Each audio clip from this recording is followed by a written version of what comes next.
નમસ્કાર ગુજરાત। આજના મુખ્ય સમાચારની અંદર ગુજરાતમાં લાગ્યું એક નંબરનું સિગ્નલ। પીએમ મોદીએ સીએમ ભૂપેન્દ્ર પટેલ સાથે કરી છે વાતચીત। સાથે 30 તારીખ પહેલા કરી લેજો આ કામ। 1 કરોડ મહિલાઓને મળશે 10,000 રૂપિયાની સહાય।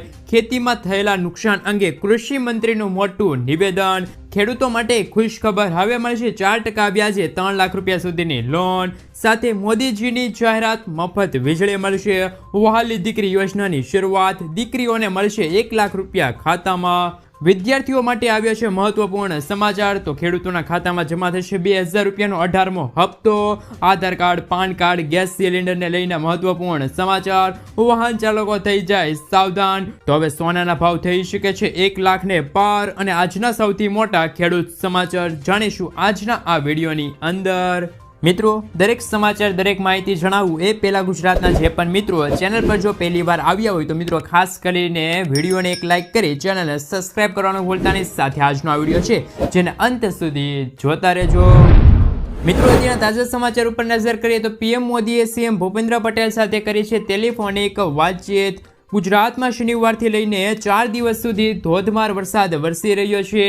રાજ્યના મોટાભાગના વિસ્તારોમાં મેઘરાજાએ તબાહી મચાવી છે। સૌરાષ્ટ્ર કચ્છના કેટલાક જિલ્લાઓ અને દક્ષિણ ગુજરાતથી લઈને ઉત્તર ગુજરાત સુધી પાણી થઈ ગયા છે તમામ જિલ્લાઓ। લોકોના જાનમાલને ભારે નુકસાન પહોંચ્યું છે। પશુધનથી લઈને ઘરો, મકાનો અને ધંધા પર અસર પડી છે। ત્યારે આ બધાની વચ્ચે દેશના વડાપ્રધાન એવા નરેન્દ્ર મોદીજીએ ગુજરાતના ભૂપેન્દ્ર પટેલ સાથે ભારે વરસાદ બાદ સમગ્ર સ્થિતિ અંગે બુધવારે છે તે ટેલિફોનિક વાતચીત કરી હતી। ભૂપેન્દ્ર પટેલે ટ્વિટર પર એક પોસ્ટ કરીને આ વાતની છે તે માહિતી આપી છે। તેમણે લખ્યું કે ગુજરાતમાં વરસાદી આફતને લઈને પીએમ મોદી સાથે ટેલિફોનિક વાતચીત થઈ છે અને તમામ સહાય તેમજ મદદ પૂરી પાડવાની ખાતરી આપવામાં આવી છે। મિત્રો, ત્યાર પછીના સમાચાર ઉપર નજર કરીએ તો હવામાનને લઈને આવ્યા છે મહત્વપૂર્ણ સમાચાર। ગુજરાતમાં લાગ્યું 1 નંબરનું સિગ્નલ। ગુજરાતમાં છેલ્લા 2 દિવસથી અતિ ભારે વરસાદ પડી રહ્યો છે। તે દરમિયાન પોરબંદરથી મોટા સમાચાર સામે આવ્યા છે। પોરબંદર પોર્ટે 1 નંબરનું સિગ્નલ લગાવવામાં આવી રહ્યું છે। નોંધનીય છે કે ગુજરાતમાં વરસાદની ખતરનાક સિસ્ટમ સક્રિય થઈ છે, તેથી સમુદ્રમાં ભારે વરસાદ અને તોફાની પવનોની આગાહીને લઈને આ સિગ્નલ લગાવવામાં આવ્યું છે। 1 નંબરનું સિગ્નલ માછીમારોને બંદર તરફ આવવા સૂચના આપે છે। માછીમારોને દરિયો ન ખેડવાની સૂચના હવામાન વિભાગે આપી છે। ત્યાર પછીના સમાચાર ઉપર મિત્રો નજર કરીએ તો ખેડૂતોને આર્થિક નુકસાનમાં સહાયરૂપ થવા માટે સહાય પેકેજની જાહેરાત કરવામાં આવી છે। વિધાનસભા ગૃહ ખાતે ખેડૂતો માટે કૃષિ રાહત પેકેજની જાહેરાત કરતા કૃષિ મંત્રી રાઘવજી પટેલે જણાવ્યું હતું કે ગુજરાતના કેટલાક જિલ્લાઓમાં જુલાઈ 2024 દરમિયાન વરસેલા અનાધાર વરસાદના પરિણામે ખેડૂતોને ખેતી અને બાગાયતી પાકોને વ્યાપક પ્રમાણમાં નુકસાન થયું છે। આવી વિકટ પરિસ્થિતિમાં ખેડૂતોને આર્થિક નુકસાનીમાં સહાયરૂપ થવા રાજ્ય સરકાર દ્વારા 350 કરોડ રૂપિયાનું કૃષિ રાહત પેકેજ જાહેર કરવામાં આવ્યું છે। સાથે મિત્રો, જો વધુ માહિતી મેળવીએ તો રાજ્યના કૃષિ મંત્રી રાઘવજી પટેલે જણાવ્યું હતું કે 14 થી 24 જૂનની વચ્ચે આમ 9 જિલ્લાઓમાં સતત ભારે વરસાદ પડ્યા હતા, જેમના કારણે લગભગ 4 લાખ હેક્ટર ઊભા પાકો અને બાગાયતી પેદાશો અને કેરી જેવા ફળોના ઝાડને નુકસાન થયું હતું, જેમના કારણે રાહત પેકેજ હેઠળ કુલ બિન અને પિયત ખરીફ પાકોના 33% કે તેથી વધુ નુકસાન સહન કરનાર ખેડૂતોને પ્રતિ હેક્ટર 11,000 રૂપિયાની મહત્તમ સહાય છે તે મળવાપાત્ર રહેશે। મિત્રો, વધુ માહિતી મેળવવામાં આવે તો જ્યારે પિયત પાકોના નુકસાન માટે પ્રતિ હેક્ટર 22,000 રૂપિયાનું વળતર આપવામાં આવશે। વાર્ષિક બાગાયતી પાકો માટે સરકારે 33% કે તેથી વધુ નુકસાન પર વધુમાં વધુ 2 હેક્ટર માટે 22,000 પ્રતિ હેક્ટર વળતર ચૂકવવાનું નક્કી કર્યું છે। 3 કે તેથી વધુ સિઝનમાં બાગાયતી પાકો ઉગાડવાના કિસ્સામાં વળતર પ્રતિ હેક્ટર 22,500 રૂપિયા મળશે। મિત્રો, ત્યાર પછીના સમાચાર ઉપર નજર કરીએ તો રાશન કાર્ડ ધારકોને આગામી મહિના પછી નહીં મળે રાશન, તરત કરી લેજો આ કામ, પછી મળવાનું થઈ જશે રાશન। કેન્દ્ર સરકાર દેશના નાગરિકો માટે ઘણી લાભદાયી યોજનાઓ ચલાવે છે, તો તેનાથી રાજ્ય સરકાર નાગરિકો માટે અનેક ફાયદાકીય યોજના લાવે છે। આ યોજનાઓ અંતર્ગત લોકોને અલગ અલગ રીતે લાભ મળે છે।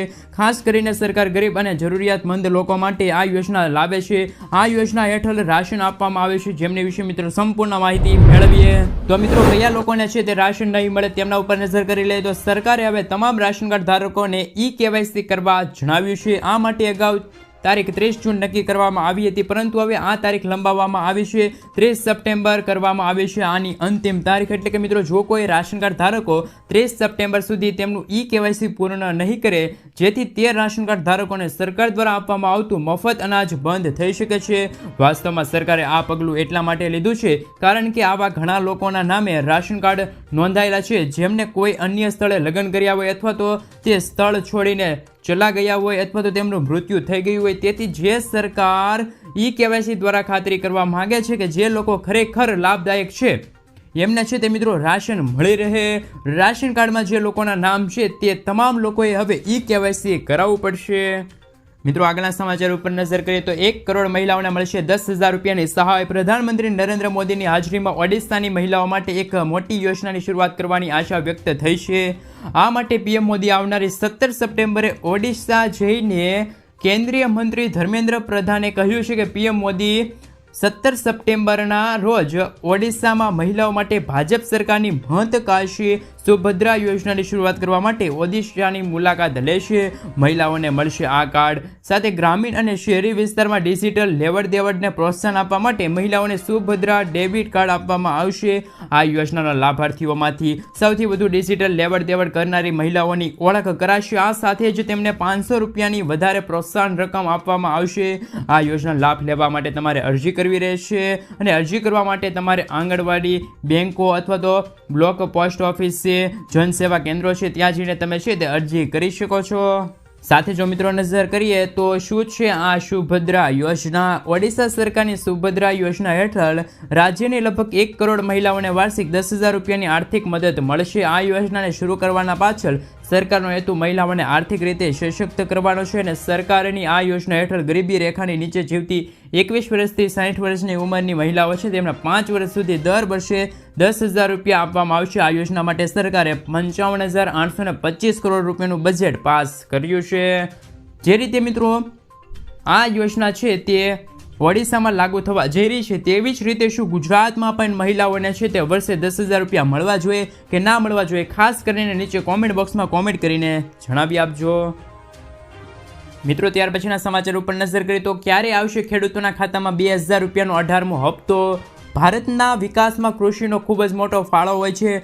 લોકડાઉન જેવા કપરા કાળમાં પણ સેંકડો લોકોને રોજગાર આપવાનું કામ કર્યું હતું. દેશમાં વિકાસમાં ખેડૂતોની મહેનત નીવના પત્તરનું કામ કરે છે, પરંતુ અહીંયાની ભયંકર આર્થિક અસમતાનો ભોગ ખેડૂતો બન્યા છે. ખેડૂતોને ઉપજના અપૂરતા ભાવ મળવાના કારણે તેનું દેવું વધતું જાય છે અને નુકસાન પણ એને વેઠવાનો વારો આવે છે. પરંતુ મિત્રો, હવે સરકાર દ્વારા PM કિસાન યોજનાની એક અદ્ભુત યોજના સરકાર દ્વારા ચલાવવામાં આવે છે.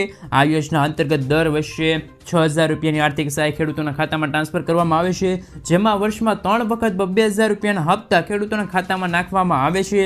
વર્ષમાં 4 મહિને 2,000 રૂપિયા ખેડૂતોના ખાતામાં જમા થાય છે. અત્યાર સુધી સરકારે ખેડૂતોને 17 હપ્તા આપ્યા છે. હવે ખેડૂતોને 18મા હપ્તાની રાહ જોઈ રહ્યા છે. એટલે કે મિત્રો, એક માહિતી અને એક અહેવાલ અનુસાર તમને જાણકારી આપવામાં આવે તો ઓક્ટોબર મહિનામાં ખેડૂતોના ખાતામાં જમા થશે 2,000 રૂપિયાનો 18મો હપ્તો. એ પણ મિત્રો એવું લાગી રહ્યું છે કે 2 ઓક્ટોબરના રોજ ગાંધી જયંતિ છે, તે નિમિત્તે વડાપ્રધાન નરેન્દ્ર મોદી ખેડૂતોના ખાતામાં જમા કરશે 2,000 રૂપિયાનો 18મો હપ્તો. મિત્રો, ત્યાર પછીના સમાચાર ઉપર નજર કરીએ તો ખેતીમાં થયેલા નુકસાન અંગે કૃષિ મંત્રી રાઘવજી પટેલનું મોટું નિવેદન. રાજકોટમાં ભારે વરસાદની તારાજી સર્જાઈ છે. રાજકોટમાં વરસાદ બાદની સ્થિતિને લઈને રાઘવજી પટેલે નિવેદન આપ્યું છે કે વરસાદને લઈને અધિકારીઓ સાથે બેઠક કરીને માહિતી મેળવી છે, તેમજ નીચાણવાળા વિસ્તારમાંથી લોકોનું રેસ્ક્યુ કરીને સ્થળાંતર કરવામાં આવી રહ્યું છે. ખેતીને થયેલા નુકસાનીનું સર્વે કરવામાં આવશે, તેમજ ખરાબ રસ્તાઓને તાત્કાલિક રિપેર કરવા માટે સૂચના પણ આપી દેવામાં આવી છે. જામનગરમાં અતિવૃષ્ટિને લઈને આગોતરું આયોજન કરાયું છે. અતિવૃષ્ટિ થાય તો નીચાણવાળા વિસ્તારોમાં પાણી ભરાય તે સ્વાભાવિક છે. નીચાણવાળા વિસ્તારોમાં રહેતા લોકોને સલામત સ્થળે ખેંચવા માટે રાજકોટ પ્રભારી રાઘવજી પટેલે વધુમાં જણાવ્યું હતું કે સૌથી વધુ અસરગ્રસ્ત બેડીપરા, બજરંગવાડી સહિતના નીચાણવાળા વિસ્તારોમાં રહેતા લોકોને નીચાણવાળા સ્તરોમાંથી લોકોને સલામત રીતે ખસેડવામાં આવ્યા છે, જેમાં 110 લોકોને નજીકની શાળામાં સ્થળાંતર કરીને તેઓને રહેવા તેમજ જમવાની સુવિધા છે તે પૂરી પાડવામાં આવી ગઈ છે. મિત્રો આધાર કાર્ડને લઈને મહત્વપૂર્ણ સમાચાર. સપ્ટેમ્બર સુધી તક છે કે તમે ફ્રીમાં આધાર કાર્ડ અપડેટ કરાવી લો છો. આજે આધાર કાર્ડ દરેક વ્યક્તિ માટે મહત્વપૂર્ણ દસ્તાવેજ માનવામાં આવે છે. આધાર કાર્ડને લગભગ દરેક જગ્યાએ માન્ય ઓળખ ગણવામાં આવે છે. આવી સ્થિતિઓમાં ઘણી વખત આધાર કાર્ડ અપડેટ કરવા માટે કેટલાક ફેરફાર કરવાની જરૂર પડે છે. આધારમાં ફેરફાર કરવા માટે તમારે પણ પૈસા ચૂકવવા પડે છે. એડ્રેસ, બાયોમેટ્રિક્સ અને ફોટા વગેરે આધાર કાર્ડ અપડેટ કરવું જરૂરી છે. આવી સ્થિતિમાં સરકારે લાંબા સમયથી કહી રહી છે કે જેનું પણ આધાર કાર્ડ 10 વર્ષ જૂનું છે તે તાત્કાલિક અપડેટ કરાવી લેજો. જો મિત્રો તમે 14 સપ્ટેમ્બર 2024 પહેલા આધાર કાર્ડને ઓનલાઈન અપડેટ કરો છો તો તમારા માટે આ કાર્યમાં કોઈ પણ ફી છે જે ચૂકવવામાં નહીં આવે. મિત્રો ડ્રાઇવિંગ લાયસન્સને લઈને મહત્વપૂર્ણ સમાચાર. ડ્રાઇવિંગ લાયસન્સ માટે હવે તમારે આરટીઓમાં ટેસ્ટ આપવાની જરૂર નથી. મહત્વપૂર્ણ સમાચાર.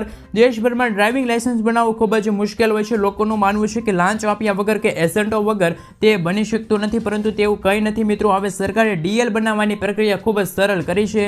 તો ડ્રાઇવિંગ લાયસન્સ બનાવવા માટે આરટીઓમાં ટેસ્ટ પણ આપવાની હોય છે, પરંતુ હવે સરકારે એક નવો નિયમ લાગુ કર્યો છે જેનાથી આરટીઓમાં ટેસ્ટ આપ્યા વગર તમે છે તે લાયસન્સ મેળવી શકો.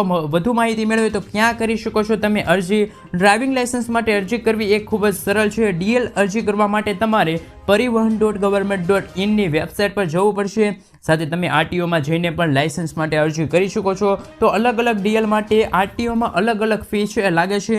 તમારી જાણકારી પ્રમાણે જણાવી દો કે લર્નિંગ લાયસન્સ માટે 150 રૂપિયા ફી લાગે છે, જ્યારે ડ્રાઇવિંગ લાયસન્સ જારી કરવા માટે 200 રૂપિયા તમારે ચૂકવવા પડશે. મિત્રો પાન કાર્ડને લઈને મહત્વપૂર્ણ સમાચાર. ફાઇનાન્સ સંબંધિત કોઈપણ કામ માટે પાન કાર્ડ જરૂરી બન્યું છે. પાન કાર્ડ વગર તમારા ઘણા કામ અટકી શકે છે, તેથી પાન કાર્ડ અગાઉથી જ બનાવવા લેવાની સલાહ સરકાર દ્વારા આપવામાં આવે છે. સામાન્ય રીતે લોકો 18 વર્ષ પછી પાન કાર્ડ બનાવે છે, પરંતુ શું મિત્રો તમે જાણો છો કે વ્યક્તિ 18 વર્ષની ઉંમર પહેલાં પણ પાન કાર્ડ માટે અરજી કરી શકે છે? તમે તમારા બાળકના પાન કાર્ડ માટે અરજી કરી શકો છો. તમને જણાવી દઈએ કે કોઈ પણ સગીર પાન કાર્ડ માટે સીધી અરજી કરી શકતો નથી, પરંતુ તેમના માતા પિતાના વતી અરજી કરી શકાશે. પીએમ મોદીજીની જાહેરાત. 20 લાખ લોકોને થશે ફાયદો. મોદીજી દ્વારા 13 ફેબ્રુઆરીના રોજ ફ્રી ઇલેક્ટ્રિસિટી સોલર રૂફટોપ યોજના શરૂ કરવામાં આવી હતી, જેમાં ભારતના કુલ 1 કરોડ ઘરોમાં 78,000 કરોડ રૂપિયાના ખર્ચે મફત વીજળી આપવાનું આયોજન કેન્દ્ર સરકાર દ્વારા કરવામાં આવ્યું છે, જેમાં ગુજરાત રાજ્યના કુલ 20 લાખ ઘરોને પીએમ સૂર્યઘર મફત વીજળી યોજના છે એમના અંતર્ગત લાભ મળશે. સાથોસાથ મધ્ય ગુજરાતમાં પણ 5 લાખ ઘરોમાં પીએમ સૂર્યઘર મફત વીજળી યોજનાનો લાભ આપવામાં આવી શકે છે, જેમાં 1 કિલોવોટ સોલાર પ્લાન્ટ લગાવો છો તો તમને તેમાં સોલર પેનલ માટે 30,000 રૂપિયાની સબસિડી અને 2 કિલોવોલ્ટનો સોલર કેપેસિટર લગાવો છો તો તમને 60,000 રૂપિયાની સબસિડી અને 3 કિલોવોલ્ટનો સોલાર પાવર પંપ લગાવો છો તો તમને 78,000 રૂપિયાની સબસિડી કેન્દ્ર સરકાર દ્વારા નક્કી કરવામાં આવી છે. મિત્રો ગેસ સિલિન્ડરને લઈને આવ્યા છે મહત્વપૂર્ણ સમાચાર. વર્ષમાં 3 વખત મફત 3 ગેસ સિલિન્ડર મળી રહેશે. મુખ્યમંત્રી મેરી લાડલી બહેન યોજના મહારાષ્ટ્ર સરકાર દ્વારા ચલાવવામાં આવતી એક સામાજિક યોજના છે, જેના હેઠળ રાજ્ય સરકાર દર મહિને ગરીબ મહિલાઓને 1,500 રૂપિયા આપે છે. હવે 1,500 રૂપિયા આપવાની સાથે રાજ્ય સરકાર મહિલાઓને વર્ષમાં 3 વખત મફત ગેસ સિલિન્ડર આપવાની જાહેરાત કરવામાં આવેલી છે. આ માટે સરકારે અન્ન, નાગરિક પુરવઠા અને ગ્રામીણ સુરક્ષા વિભાગ હેઠળ આ આદેશ જાહેર કર્યો છે. જે રીતે મિત્રો હવે મહારાષ્ટ્ર સરકારે મહિલાઓને 1,500 રૂપિયા અને વર્ષમાં 3 વખત 3 ગેસ સિલિન્ડર આપવા જઈ રહી છે, તેવી રીતે શું ગુજરાતમાં પણ હવે ગરીબ મહિલાઓ છે તેમને પણ આવી યોજનાની અંતર્ગત લાભ મળવો જોઈએ કે ના મળવો જોઈએ? ખાસ કરીને નીચે કોમેન્ટ બોક્સમાં કોમેન્ટ કરીને જરૂરથી જણાવી આપજો. મિત્રો વહાલી દીકરી યોજના. રાજ્ય સરકાર ગરીબની દીકરીઓ માટે આપશે 1,10,000 રૂપિયાની સહાય. ઓગસ્ટ 2019 પછી જન્મેલી દીકરીઓના શિક્ષણથી લઈને લગ્ન માટે સહાય મળશે. સરકારે આ યોજના હેઠળ માર્ચ મહિનામાં અંત સુધીમાં 494 કરોડ રૂપિયા ફાળવી ચૂક્યા છે. ધોરણ 1, ધોરણ 9માં અને 18 વર્ષની ઉંમર પછી 4,000 થી લઈને 1 લાખ રૂપિયા સુધીની સહાય છે તે આપવામાં આવશે. દીકરીના જન્મ અને શિક્ષણને પ્રોત્સાહન આપવા માટે વહાલી દીકરી યોજના શરૂ કરવામાં આવી છે. સરકાર દ્વારા રાજ્યમાં 5 વર્ષમાં 2.37 લાખથી વધુ દીકરીઓએ નોંધણી કરાવી છે. પ્રધાનમંત્રી નરેન્દ્ર મોદીના માર્ગદર્શન અને મુખ્યમંત્રી ભૂપેન્દ્ર પટેલના નેતૃત્વમાં રાજ્યના કન્યા કેળવણીના સતત પ્રોત્સાહન આપવા માટે અત્યારે કામ ચાલી રહ્યું છે. પીએમ નરેન્દ્ર મોદીએ જ્યારે ગુજરાતના મુખ્યમંત્રી હતા ત્યારે તેમણે પ્રથમ વખત રાજ્યમાં કન્યા કેળવણી રથયાત્રા જેવા કાર્યક્રમ શરૂ કર્યા હતા, જેને વર્તમાન રાજ્ય સરકાર સતત આગળ વધારી રહી છે. તે દિશામાં રાજ્ય સરકાર છે તે ગરીબ પરિવારોની દીકરીઓના હિતમાં વર્ષમાં 2019માં વહાલી દીકરી યોજના લાગુ કરી છે, જે અંતર્ગત દીકરીઓને મળશે 1 લાખ રૂપિયાની સહાય. ખેડૂતોને મળશે 20,000 રૂપિયાની સહાય. રાજ્ય સરકારના અમલમાં મૂકેલી નવી યોજનાની માહિતી આપતા કૃષિમંત્રી રાઘવજી પટેલે જણાવ્યું હતું કે રાજ્યના દરેક નાગરિકોને રાસાયણિક ખાતર તેમજ જંતુનાશક દવાના ઉપયોગ કર્યા વિના જ ઉત્પાદિત કરેલા શાકભાજીના પાકો સરળતાથી મળી રહે. શાકભાજીના પાકોની પ્રાકૃતિક કૃષિને પ્રોત્સાહન આપવાની યોજના અમલમાં મૂકવામાં આવી છે. આ યોજના હેઠળ શાકભાજીની ખેતી પ્રાકૃતિક ખેતી પદ્ધતિથી કરતા હોય તેવા ખેડૂતોને બિયારણ, પ્રાકૃતિક ઇનપુટ, ખેતી ખર્ચ, સાયક્લોનિક ખેતી પદ્ધતિને પ્રોત્સાહન મળે તે માટે મહત્તમ 20,000 રૂપિયા સહાય છે તે આપવામાં આવશે. મિત્રો, દેવા માફીને લઈને સૌથી મોટા સમાચાર સામે આવ્યા છે. ગુજરાતના ખેડૂતોના માથે 1 લાખ કરોડ રૂપિયાનું દેવું છે. ગુજરાત આખા દેશમાં 9મા ક્રમે આવે છે.